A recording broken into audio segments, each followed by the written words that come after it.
Hello friends, स्वागत है आप सभी का हमारे ज्ञान दर्शन चैनल पर।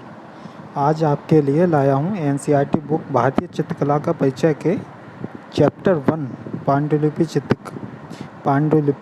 चित्रकला की परंपरा से जितने भी एमसीक्यू बन सकते थे वो मैंने बनाने की कोशिश की है। मुझे लगता है कि यह प्रश्न श्रृंखला आप सभी को पसंद आएगी और आने वाली कला अध्यापक भर्ती परीक्षाओं में महत्वपूर्ण साबित होगी।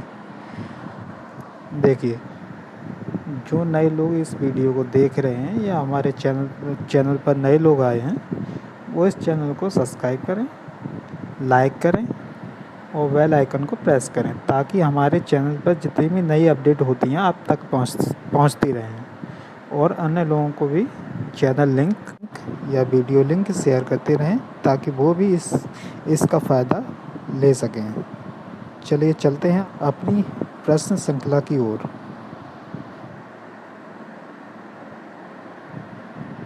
पहला प्रश्न, विष्णु धर्मोत्तर पुराण के तीसरे खंड में किस भारतीय कला की स्रोत पुस्तक के रूप में स्वीकार किया गया है? तो इसका विकल्प देखिए। पहला विकल्प ए गीत गोविंद, बी रसिक प्रिया, सी चित्रसूत्र। तो इनमें से सही विकल्प जो है चित्रसूत्र है।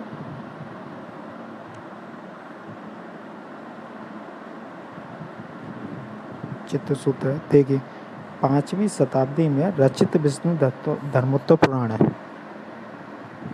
के तीसरे खंड में चित्रसूत्र नामक अध्याय को भारतीय कला और विशेषकर चित्रकला की स्रोत पुस्तक के रूप में स्वीकार किया गया है।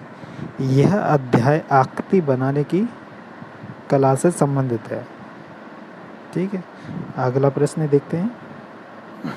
प्रश्न संख्या 2, चित्रसूत्र अध्याय आकृति बनाने की कला से संबंधित है, जिसे क्या कहते हैं? यहाँ से ये जो खाली स्थान है वो आपको इनमें से एक विकल्प को चुनना है और वह भरना है जो कि चित्रकला के धर्म सूत्र हैं। तो ये सही जो विकल्प आएगा वो होगा हमारा प्रतिमा लक्षण। ठीक, आगे प्रश्न संख्या 3, किस अध्याय में चित्रकला के 6 अंगों का वर्णन है? इसका सही विकल्प है चित्रसूत्र में। चित्रसूत्र में 6 अंगों का वर्णन है। चित्रकला के 6 अंगों का वर्णन चित्रसूत्र में मिलता है।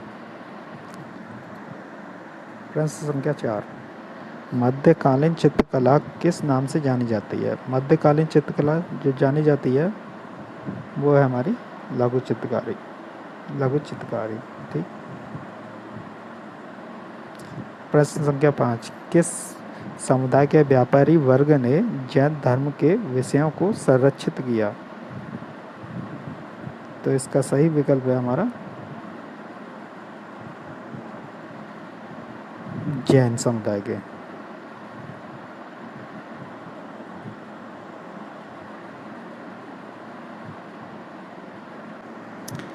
देखिए, जैन समुदाय के व्यापारी वर्ग ने जैन धर्म के विषयों को संरक्षित किया।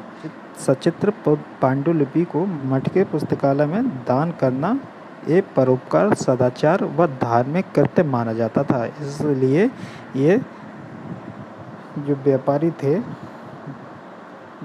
जैन धर्म के विषयों को संरक्षित किया करते थे ताकि पुस्तकालय में दान कर सकें।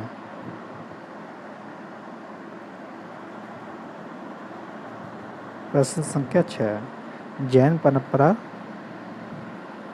परंपरा का सर्वाधिक लोकप्रिय ग्रंथ किसे माना जाता है? कल्पसूत्र को सर्वाधिक लोकप्रिय ग्रंथ माना जाता है।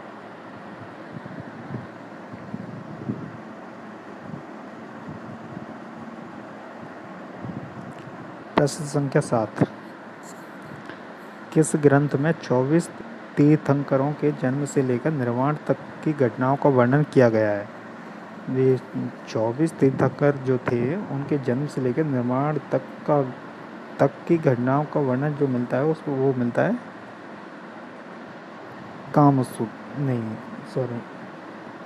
कल्पसूत्र से।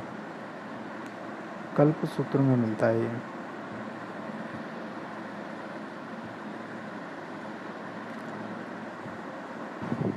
अगला प्रश्न, महावीर का जन्म चित्र किस ग्रंथ में है?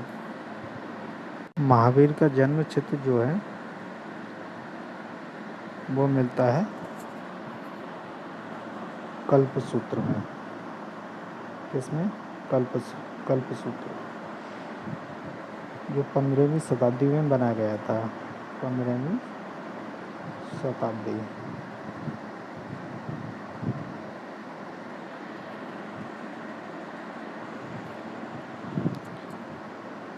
अगला प्रश्न, महावीर के गर्भधारण के समय उनकी माता त्रिशला ने कितनी वस्तुओं को स्वप्न में देखा? महावीर की माता त्रिशला, उन्होंने स्वप्न में 14 वस्तुओं को देखा था। अगला प्रश्न, त्रिशला के 14 स्वप्न चित्र किस ग्रंथ में? देखिए यहाँ त्रिशला के 14 स्वप्न आएगा, यहाँ स्वप्न कर लीजिएगा। ये जो चित्र मिलता है वो कल्प सूत्र में मिलता है। ठीक। अगला प्रश्न, कालकाचार्य कथा में किसकी कहानी का वर्णन है? देखिए कालकाचार्य कथा में आचार्य कालका की कहानी का वर्णन है। किसकी? आचार्य कालका। अगला प्रश्न, उत्तरायण में किस तीर्थंकर की शिक्षाओं का वर्णन मिलता है?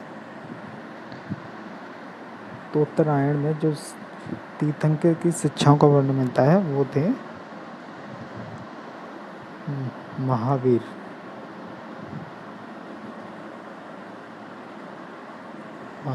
ठीक। अगला प्रश्न, ब्रह्मांड की संरचना और अंतरिक्ष के बारे में अवधारणाएं किस में मिलती हैं?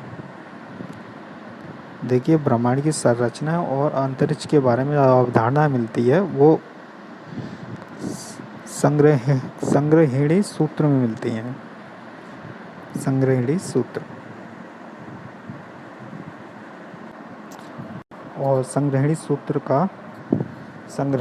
का रचना काल है वो 12वीं शताब्दी रहा है। ठीक है। अगला प्रश्न, ताड़ के पत्तों पर पांडुलिपि कब निर्मित हुई? तो ये सबसे पहले जो पांडुलिपि बनी थी ताड़ के पत्तों पर वो 11वीं शताब्दी का समय था। 11वीं शताब्दी में बनी थी। ठीक। आगे चलते हैं अगले प्रश्न की तरफ। जैन चित्रकला का सबसे रचनात्मक काल क्या रहा है? देखिए जैन चित्रकला का सबसे रचनात्मक काल जो रहा है वो था 1350 से 1450 ईस्वी।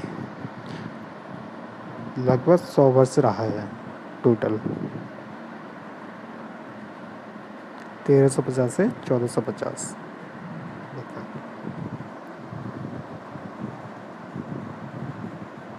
अगला प्रश्न, चित्र इंद्र द्वारा देवसानव पहाड़ों की स्तुति किस ग्रंथ में मिलता है? ये चित्र है इंद्र द्वारा देवसानव पहाड़ों की स्तुति जो मिलता है हमारा कल्पसूत्र ग्रंथ में। जो समय है 1475।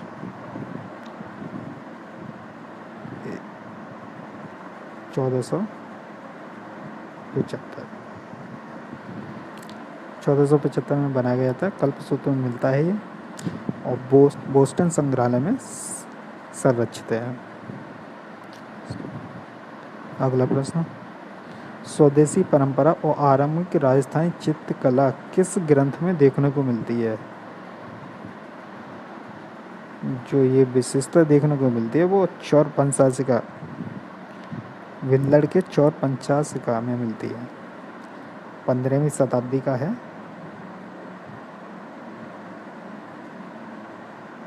ठीक है। अगला प्रश्न, चौर पंचाशिका किस शताब्दी की है? वो देखिए आ गया प्रश्न। 15वीं शताब्दी की बताया था हमने, 15वीं शताब्दी में बनाए रचित है ये। अगला प्रश्न, पश्चिमी भारतीय चित्रकला का प्रमुख केंद्र कौन सा है? देखिए पश्चिमी भारतीय चित्रकला के कई केंद्र रह चुके हैं, लेकिन जो प्रमुख केंद्र जो रहा है वो गुजरात है। ठीक। अगला प्रश्न, नीमतनामा पुस्तक किससे संबंधित है? तो ये नीमतनामा पुस्तक जो है पकवानों की किताब से संबंधित है, पकवानों की किताब से।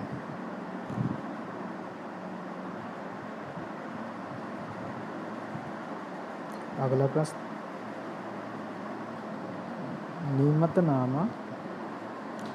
नीमतनामा का चित्रण कहाँ हुआ था?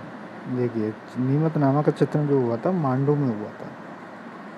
प्रश्न है, नीमतनामा का चित्रण किसके समय हुआ था?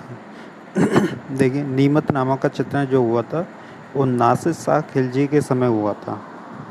तो विकल्प बी सही हो जाता है हमारा, नासिर शाह खिलजी।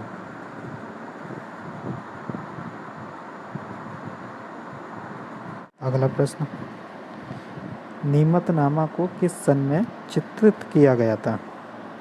देखिए नीमतनामा जो चित्रित हुआ था उसका समय था 1550। कहाँ हुआ था? मांडू में। और किसके समय में हुआ था? नासिर शाह खिलजी। 1550। अगला प्रश्न, चौर पंचाशिका किस संग्रहालय में संरक्षित है? देखिए चौर पंचाशिका जो संग्रहित है उस संग्रहालय का नाम है एनसी मेहता। ये एनसी मेहता संग्रहालय गुजरात। ये विकल्प सही है, एनसी मेहता संग्रहालय में सुरक्षित है, ये गुजरात में है। अगला प्रश्न, पाल शासकों के समय लिखित सचित्रित पांडुलिपियों का समय क्या था? इन पांडुलिपियों का समय था 11वीं शताब्दी से 12वीं शताब्दी के आरंभिक। ठीक है। अगला प्रश्न, बौद्ध ज्ञान एवं कला के महान प्रमुख केंद्र कौन से थे? तो वो थे हमारे नालंदा विश्वविद्यालय और विक्रमशिला विश्वविद्यालय। ठीक। अगला प्रश्न, पालकालीन बौद्ध पांडुलिपियों का श्रेष्ठ उदाहरण बताइए। अष्टसहस्त्रिका प्रज्ञापारमिता 11वीं शताब्दी में लिखी गई थी। ठीक, 11वीं शताब्दी का रचना काल है ये अष्टसहस्त्रिका प्रज्ञापारमिता का। यह पूरी तरह से ताड़पत्र पर निर्मित पालकालीन बौद्ध पांडुलिपि है। ठीक है। अगला प्रश्न, अष्टसहस्त्रिका प्रज्ञापारमिता पोथी का चित्रण कहाँ हुआ था? इसका चित्रण जो हुआ था वो नालंदा विश्वविद्यालय में हुआ था। कहाँ हुआ था? नालंदा विश्वविद्यालय। और किसके समय हुआ था? अगला प्रश्न देखते हैं। इस पोथी के कितने प्रश्न चित्रित हैं? यानी अष्टसहस्त्रिका प्रज्ञापारमिता के कितने प्रश्न चित्रित हैं? तो प्रश्नों की संख्या है वो है 6। ठीक।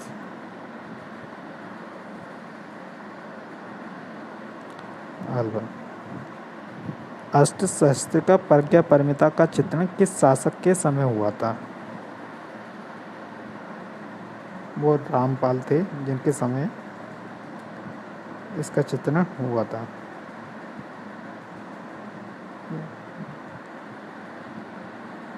देखिए, अब यहाँ हमारी प्रश्न श्रृंखला खत्म होती है।